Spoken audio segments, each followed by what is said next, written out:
भाई तुम दुनिया की पसंद क्यों करते हो? तुमने जब सारा काम अपनी पसंद से किया है तो तुम अपनी पसंद के सारे काम करो ना।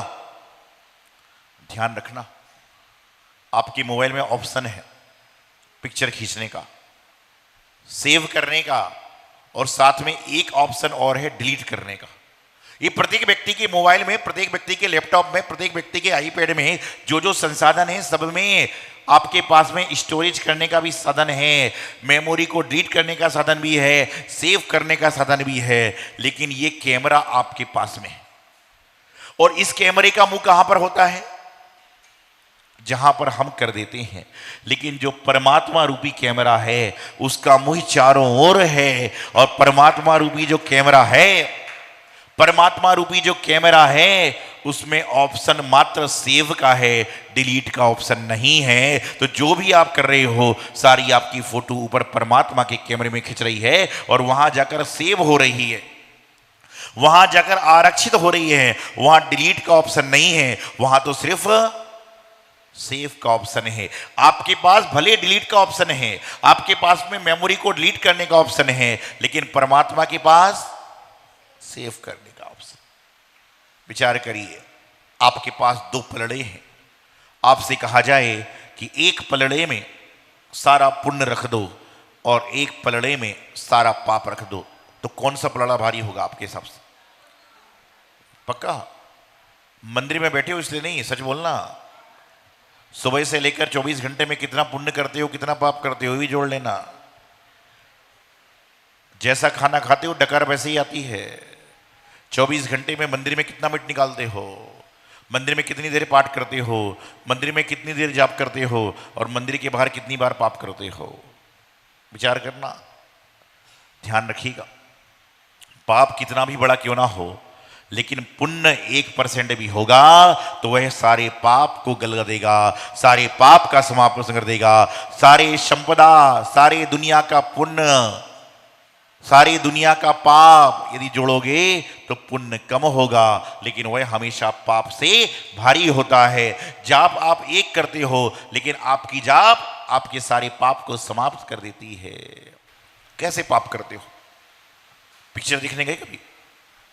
पिक्चर देखी? पिक्चर कभी नहीं देखी जिंदगी में? पाप लग जाएगा, भगवान के सामने झूठ बोलते हो। मूवी देखने जाते हैं ना फिल्मी थिएटर में, वहां पर पॉपकॉर्न आती है बेचने के लिए, पॉपकॉर्न समोसे आते हैं। जो बाजार में पॉपकॉर्न 100 रुपए की मिल रही है वो 350 की मिलती है।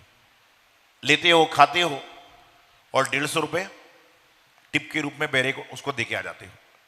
और जैसे ही मूवी देख के बाहर निकलते हो, एक ठेले पर भिंडी की सब्जी, लौकी की सब्जी, तरोई की सब्जी बिक रही है। वहां पर खरीदते हो, बोले भिंडी चाहिए, बोले ले लो। बोले कितने रुपए किलो है? वो बोलेगा 20 रुपए किलो।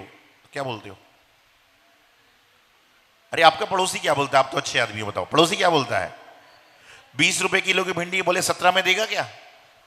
18 में सौदा तय हो जाता है।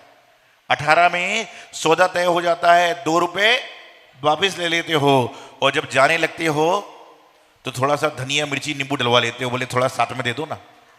होता कि नहीं होता ऐसा? क्या कर रहे हो आप? वहां पर 50 रुपए की चीज 350 में खा रहे हो, 150 रुपए छोड़ के आ रहे हो, और यहां पर क्या कर रहे हो? 20 रुपए की चीज में बार्गेनिंग और 4 रुपए का माल उसी डाल लेते हो। ये इंसान की आदत है, ये इंसान के ख्याल हैं, ये इंसान के विचार हैं। जब इंसान जेब में से हाथ निकालता है, जेब में हाथ डालता है मंदिर की गुल्लक में नोट डालने के लिए, तो सबसे कम का नोट जो होता है वही गुल्लक में डालने का प्रयास करता है। और रेस्टोरेंट में जाता है तो नोट छोटा है तो बड़ा नोट पेटीएम से पे कर देता है, लेकिन सामान को लेना भूलता नहीं है। यही तो पाप है। पुण्य की क्रिया में सोच सोच कर रहे हो, और पाप की क्रिया में ये संसार की स्थिति है। आप इनको जितना भी करोगे उतना उतना ये आपको परेशान करेंगे। कपड़ा आपने अपने मन की खरीदा है, सब चीज अपने मन की खरीदी है, लेकिन स्थिति यहां पर है कि आदमी अपने लिए नहीं खरीद रहा है, बल्कि दूसरों को बोलो ना, दूसरों को दिखाने के लिए खरीद रहा है। इस चक्कर में तो जो चीज घर में जरूरत नहीं है वो भी आई जा रही है। दिखाओ, परमात्मा को दिखाओ, गुरु को दिखाओ। यदि होड़ करना है तो धर्म में होड़ करो कि उनके घर में से रोज आहार देने जाया करते हैं, हम दिन में आहार भी देंगे और शाम को वैयावृत्ति करने भी जाएंगे। ये होड़ करोगे तो आपका पुण्य और बढ़ जाएगा। संसार की रेस तो एक बार खत्म हो जाएगी, लेकिन सन्यास की रेस पता नहीं कहां तक चलेगी। जीवन में बहुत सारे अवसर मिलते हैं, उन अवसर का आप लाभ उठा सको तो उठा लो, नहीं तो बस कहां से आए थे, कहां जाना है और कहां हम चले जाएंगे। आज वर्तमान में आपसे पूछा जाए कि ऐसे कितने व्यक्ति हैं जो सुखी हैं? सुखी कोई नहीं हो, पक्का कोई भी एक भी सुखी नहीं? इतने सारे सैकड़ों लोगों में नहीं एक भी सुखी? अभी कंफ्यूज हैं, क्या बोलें? अच्छा, ऐसे कितने लोग हैं जो सिर्फ दुखी ही दुखी हैं? कितने मायाचारी आदमी हो, सुखी भी नहीं हो और दुखी भी नहीं हो। कुछ तो होगा, कुछ तो होगा। अरे जब सुखी नहीं हो तो ये कैसे मालूम कि दुख ये है, और जब दुखी नहीं हो तो ये कैसे मालूम कि सुख ये है। जब दुख आएगा जभी तो सुख का स्वाद मिलेगा, और जब सुख आएगा जभी तो दुख का स्वाद मिलेगा। जीवन में सुख का परसेंट कम हो सकता है, लेकिन है, मिलता है सच्चा जिन्हें राज तुम्हारे। ये पढ़ते हो कि नहीं पढ़ते हो? तो सुख है, शांति है। मैं किसी से पूछूं कि आप शांतिमय जीवन जी रहे हो कि नहीं? बोले नहीं। तो मैंने कहा मतलब क्रांतिमय जी रहे हो? तो बोले नहीं। तो क्या है? आपको कहना चाहिए महाराज जीवन में सुख भी है और दुख भी है। हो सकता है सुख की मात्रा ज्यादा है, दुख की उल्टा बोल दिया मैंने, है? हम तो ये सोचते हैं आप सारे लोग 100% नहीं 1008% सुखी हो, जो भोजन करते समय भोजन की थाली में रोटी दाल सब्जी आ रही है और अपने हाथ से खा रहा है। संसार का सबसे बड़ा सुखी इंसान वही है, और इस दुनिया में उससे बड़ा कोई सुखी है नहीं। रात को सो रहा है, तकिया पर सिर रख रहा है और उसको नींद आ रही है, तो समझ के चलना कि संसार में सबसे बड़ा सुखी व्यक्ति वही है। अब सुखी हो कि दुखी हो? और जिनके पास थाली नहीं है, मेरे चौके में आहार के बाद भोजन करने आ जाना, व्यवस्था सारी है। जीवन का आनंद लीजिए, जीवन का सुख लीजिए, यही तो सुख है। जो दुख है वो आपका नहीं है, दुख तो वस्तु जन्य है। आपको दुख का आएगा, शरीर चल रहा है, ठीक है। किसी को शुगर है, किसी को कोलेस्ट्रॉल है, किसी को बीपी है, किसी को माइग्रेन है, किसी को सर्वाइकल है, कोई बात नहीं, लेकिन कुछ तो अच्छा है। अंधे तो नहीं हो, आंख से देख तो पा रहे हो, बहरे तो नहीं हो, कान से सुन तो पा रहे हो, नाक से सूंघ तो पा रहे हो, दांत से खा तो पा रहे हो, कुछ तो सुख है।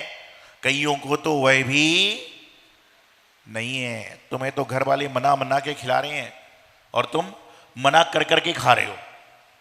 घर वाले मना मना के खिला रहे हैं और तुम मना मना के, लेकिन ज्यादा मनाने के चक्कर मत लेना, नहीं तो मना ही हो जाएगी।